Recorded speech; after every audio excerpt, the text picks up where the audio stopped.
নমস্কার বন্ধুরা, আর জি কুকিং চ্যানেলে আপনাদের সবাইকে স্বাগত। আজ নিয়ে হাজির হলাম টমেটো সস বা টমেটো কেচাপ রেসিপি নিয়ে।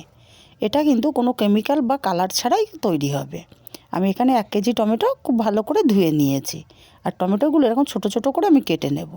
সব টমেটোগুলো আমি ছোট ছোট টুকরো করে কেটে নিয়েছি। কেটে কিন্তু আমি টমেটোগুলো ধুইনি। উনুনে কড়াই বসিয়ে দিয়েছি, দিয়ে আমি টমেটোগুলো দিয়ে দিচ্ছি। আর এই মুহূর্তে কিন্তু একদম উনুনের আগুনটা একদম ধিমে আছে। এবার দিয়ে দিচ্ছি 2টো পেঁয়াজ, 2 টুকরো করে কেটে নিয়েছি। আর আমার পেঁয়াজগুলো ছোটো। আর এখানে দিয়ে দিচ্ছি 8টা-9টা রসুনের কোয়া, 1 ইঞ্চি মতো আদা দিয়ে দিলাম। আর দেবো 2টো শুকনো লঙ্কা। এবার এটা একটু নেড়ে চেড়ে দেবো। দিয়ে আমি মিনিট 3 ঢাকা দিয়ে রাখবো। আর এখানে কিন্তু কোনো রকম জলও বা তেল কোনো কিছুই আমি ব্যবহার করছি না। ঢাকা দিয়ে দিলাম মিনিট 5-এর জন্য। মিনিট 5 পরে ঢাকাটা খুলে নেব। একটু নেড়ে চেড়ে দেবো যাতে কড়াইয়ের নিচে না লেগে যায়। আবারও আমি ঢাকা দিয়ে দেবো মিনিট 3-এর জন্য। 3 মিনিট পর আমি ঢাকাটা খুলে নিচ্ছি। আর টমেটো থেকে কিন্তু অনেকটাই জল বেরিয়ে গেছে, আর টমেটোও অনেকটা কমে এসছে। আর টমেটোগুলো আমার পুরোপুরি সেদ্ধ হয়নি, তাই আমি আরও মিনিট 3 ঢাকা দিয়ে দেব। মিনিট 3 পর আমি ঢাকাটা খুলে নিলাম। টমেটোগুলো আমার পারফেক্টভাবে কিন্তু সেদ্ধ হয়ে গেছে। আমি টমেটোগুলো নামিয়ে নেব, নামিয়ে ঠান্ডা করে নেব। টমেটোগুলো আমার পারফেক্টভাবে ঠান্ডা হয়ে গেছে। এখন এটা আমি মিক্সচার জারে দিয়ে পেস্ট করে নেব। যেগুলো একটু শক্ত আছে বা যদিও গোটা থেকে থাকে তাহলে পুরোপুরি পেস্ট হয়ে যাবে। যাদের মিক্সচার নেই তারা চাইলে কিন্তু এই সেদ্ধ অবস্থাতে হাতা দিয়ে ভালো করে নেড়ে ঘুটে নিয়ে নেটে কিন্তু ছেঁকে নিতে পারেন। সেক্ষেত্রেও কিন্তু টমেটো সস বানানো যাবে। মিক্সচার থাকতে হবে এমন কোনো কথা নেই। আমি পেস্ট করে নিয়েছি। এবার বড় একটা ছাঁকনি নিয়ে নিয়েছি।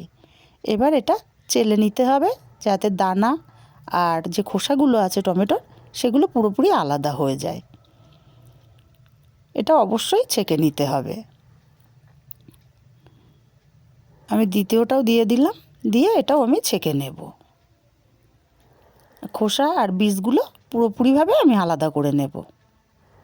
খোসার বীজ যেগুলো আলাদা হয়ে গেছে এগুলো ফেলে দেব। আর টমেটোর পিওর যে রসটা কিন্তু আমি পুরোপুরি পেয়ে গেছি। উনুনে কড়াই বসিয়ে দিলাম, দিয়ে আমি টমেটোর রসটা দিয়ে দিলাম। এবার অনবরত আমি 5 মিনিট নেড়ে নেব। আমি এখানে কোনো কিছুই ব্যবহার করছি না। আর এটাতেও কিন্তু আমি তেল দিইনি। একটুখানি কাশ্মীরি লঙ্কার গুঁড়ো দিয়ে দিচ্ছি। মিনিট 5 নেড়ে নিয়ে এটা সুন্দর একটা কালার আসবে। লঙ্কার গুঁড়োটা দিয়ে ভালো করে মিশিয়ে এখানে দিয়ে দিচ্ছি আমি 100 গ্রাম চিনি। আমার এখানে 1 কেজি টমেটোর জন্য আমি 100 গ্রাম চিনি ব্যবহার করছি, কারণ আমার টমেটোটা দেশি টমেটো ছিল, একটু টক ভাব ছিল। আর দিয়ে দিচ্ছি স্বাদ মতো লবণ। আপনারা চাইলে এখানে বিট লবণটাও ব্যবহার করতে পারেন। আমার কাছে এই মুহূর্তে বিট লবণটা ছিল না, তাই আমি রেগুলার লবণটাই দিলাম। আর চিনি দেওয়াতে টমেটো সসটা কিন্তু অনেকটাই পাতলা হয়ে গেছে। আমি 5 মিনিট ফুটিয়ে নেব। 5 মিনিট ফুটিয়ে নেওয়ার পরে দেখুন আমি এখানটা চেক করে নেব যে আমার টমেটো সসটা পারফেক্টভাবে হলো কি না।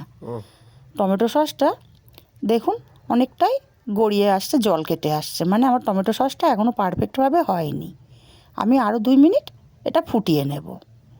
আমি এখন এই পর্যায়ে একটু গরম মশলার গুঁড়ো দিয়ে দিচ্ছি, দিয়ে নেড়ে চেড়ে আরও 2 মিনিট ফুটিয়ে নেব। 2 মিনিট পর টমেটো সসটা আমার পারফেক্টভাবে কিন্তু হয়ে গেছে। তবু আমি আপনাদেরকে চেক করে দেখিয়ে দিচ্ছি। প্লেটের মধ্যে নিয়ে নিলাম।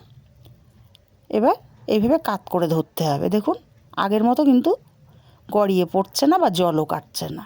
পারফেক্টভাবে আমার টমেটো সসটা রেডি হয়ে গেছে। নামিয়ে ঠান্ডা করে নেব। ঠান্ডা হলে টমেটো সসটা আরও জমে যাবে। এবার আমি একটা কৌটোর মধ্যে ভরে ফ্রিজে রেখে দেব। যখন দরকার পড়বে তখন আমি এটা ব্যবহার করতে পারবো। তৈরি হয়ে গেল আমার কোনো কেমিক্যাল বা কোনো কালার ছাড়াই পিওর টমেটো সস। যদি আমার রেসিপিগুলো ভালো লাগে অবশ্যই আমার চ্যানেলটি সাবস্ক্রাইব করে আমার পাশে থাকবেন। আর বন্ধু বান্ধব, কাছের আত্মীয় স্বজন সবার কাছে শেয়ার করতে ভুলবেন না। রেসিপি কেমন লাগলো